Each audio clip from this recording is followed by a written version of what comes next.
શું દોસ્તો તમે ક્યારે વિચાર્યું છે કે જે મોંઘા સનસ્ક્રીન લોશન તમે લગાવો છો તેની ઉપર SPF 30 અને SPF 50 કેમ લખેલું હોય છે?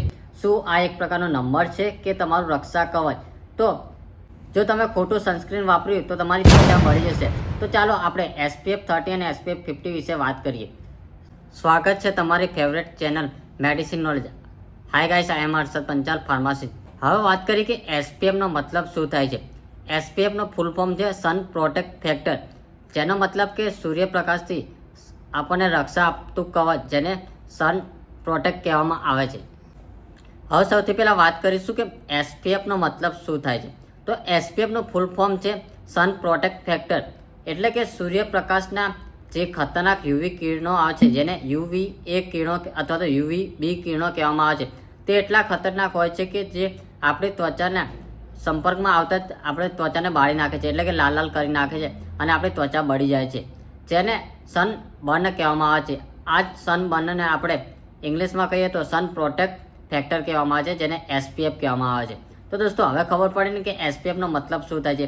SPF નો મતલબ કે સૂર્યપ્રકાશથી સૂર્યના UVA કિરણો આવે તેનાથી બચાવે, તેને SPF કહેવામાં આવે છે. ધારો કે આપણે સૂર્યપ્રકાશમાં બહાર નીકળ્યા અને તમારી ચામડી લાલ થઈ જાય છે અથવા તો બળી જાય છે, જેને આપણે સનબર્ન કહીએ છીએ, અને સનબર્નનો જ મતલબ છે સન પ્રોટેક્ટ ફેક્ટર, SPF કહેવામાં આવે છે. હવે દોસ્તો વાત કરીએ કે આ SPF 30 અને SPF 50 એ કઈ બલાનું નામ છે. કેમ કોઈ પણ સન પ્રોટેક્ટ ક્રીમની અંદર SPF 30 અને 50 લગાવવામાં આવે છે? શું આ એક પ્રકારનો કોડ છે? તો વાત કરીએ કે SPF 30 અને SPF 50 શું છે. તો દોસ્તો SPF 30 અને 50 એ સૂર્યપ્રકાશના UVB કિરણોથી આપણને રક્ષણ આપે છે. તેના માટે બે ફેક્ટર પાડવામાં આવે છે કે માપદંડ હોય છે, જેની અંદર 30 એટલે કે 30 ગણું સૂર્યપ્રકાશથી રક્ષણ આપે છે અને 50 એ આપણને 50 ગણું સૂર્યથી રક્ષણ આપે છે.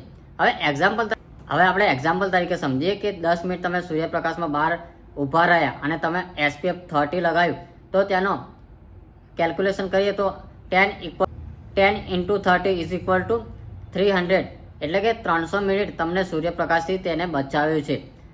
આ રીતે ગણીએ તો તમને 5 થી 6 કલાક સૂર્યપ્રકાશથી તમને રક્ષણ આપ્યું છે. તેવી રીતે 50ની ગણીએ તો તમને 50 ગણું તમને રક્ષણ આપે છે. તો દોસ્તો હવે ખબર પડી ને કે SPF 30 અને SPF 50 એ શું છે. તે એક પ્રકારનું તમને સૂર્યપ્રકાશથી રક્ષણ આપતું એક ફેક્ટર છે, જેનો માપદંડ નક્કી કરવામાં આવ્યો છે. પરંતુ દોસ્તો આ SPF 30 અને SPF 50 ના તમને રક્ષણની અંદર કોઈ નોર્મલ તફાવત જોવા નથી મળતો, કારણ કે SPF 30 નું માપદંડ કહીએ તો તે તમારા સૂર્યપ્રકાશથી 97 ગણું તમને રક્ષણ આપે છે, અને SPF 50 ની વાત કરીએ તો સૂર્યપ્રકાશથી તમને 99% રક્ષણ આપે છે. સૂર્યપ્રકાશથી 100% કોઈ પણ સનસ્ક્રીન લોશન પ્રોટેક્ટ નથી કરતું, પરંતુ આ બેટર છે કે સનસ્ક્રીન 30 અને 50 એ બંને સૂર્યપ્રકાશથી તમને રક્ષણ આપે છે. એક ખાસ વાત કે જ્યારે તમે સનસ્ક્રીન લોશન લેવા જાઓ છો ત્યારે ઓનલી ફોર SPF 30 યા તો 50 ના જોતા, પરંતુ તેની સાથે PA+++ ના નિશાન પણ જોજો, કારણ કે તે રેટિંગ નક્કી કરે છે કે તે સનસ્ક્રીન લોશન 30 યા તો 50 તો છે જ, પણ તેની સાથે PA તો છે જ. તમારી ચામડી ઉપર કરચલીઓ નથી થવા દેતી અને મોઇશ્ચરાઇઝ રાખે છે. તો દોસ્તો હવે તમને ખબર પડે ને કે SPF 30 અને SPF 50 નો શું મતલબ છે. કેમ કોઈ પણ સનસ્ક્રીન લોશન લેવા જાઓ ત્યારે તમને કોઈ પણ ક્રીમ પાછળ SPF 30 યા તો SPF 50 લખેલો જોવા મળે છે.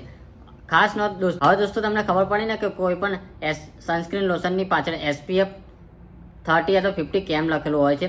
તો હું તમને સજેશન આપીશ કે તમે કોઈ પણ સનસ્ક્રીન લોશન યુઝ કરો, પરંતુ તેની અંદર 50 યુઝ કરવું જોઈએ, કારણ કે 50 એ સૌથી વધારે અસરકારક છે.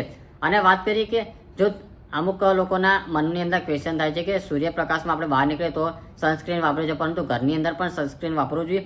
તો ના દોસ્તો, સનસ્ક્રીન લોશન સૂર્યપ્રકાશ માટે જ યુઝ થાય છે, ના કે તમે ઘરમાં યુઝ નથી કરી શકતા, કારણ કે ઘરની અંદર તમને કોઈ પણ પ્રકારનું UVB કિરણો અડશે નહીં, તેના કારણે તમે પ્રોટેક્ટ રહીશો. તેના કારણે જો તમે કોઈ પણ કારણસર સનની અંદર જાઓ, એટલે કે સૂર્યપ્રકાશની અંદર તમારે ક્યાંય ફરવા જવાનું થાય, ખાસ કરીને ગરમીની અંદર, તો આવા પ્રકારના સનસ્ક્રીન લોશન લગાવવા જ જોઈએ. તો દોસ્તો આજના વિડીયો આપણે સનસ્ક્રીન લોશન વિશે વાત કરી કે સનસ્ક્રીન લોશન કેમ લગાવવામાં આવે છે તેના વિશે વાત કરીએ. તો દોસ્તો મારો વિડીયો કેવો લાગે, સારો લાગે તો શેર કરો, સબસ્ક્રાઈબ કરો અને કમેન્ટ કરો. આવતા વિડીયોમાં નવા વિડીયો સાથે ફરી